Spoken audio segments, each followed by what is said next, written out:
Smiths Falls is joining the growing list of Eastern Ontario municipalities with a rising demand at their local food banks. So much so, they've declared a food insecurity emergency. CTV's Jack Richardson on what that means. Working at the Smiths Falls Community Food Bank used to be a part-time job for Natalia Soderoff.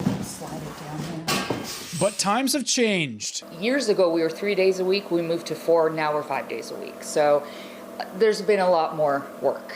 That's because a greater number of people are relying on the food bank than years prior. After COVID, when everything exploded, our numbers just continued to rise. Before the COVID-19 pandemic, the Smiths Falls Community Food Bank averaged about 300 visits per month. But over 5 years later, that number has more than tripled. For a food bank that serves a region with just over 10,000 people, it's overwhelming. In our last fiscal year, September 30th to October 1st of the following year, we saw over 11,000 clients, which is huge for us. Evidently, the shelves behind me aren't exactly full, and that's because food donations are actually declining here in Smiths Falls, despite the skyrocketing demand for the food bank's services. That's forced the food bank to go out and buy the food themselves, spending nearly $200,000 last year.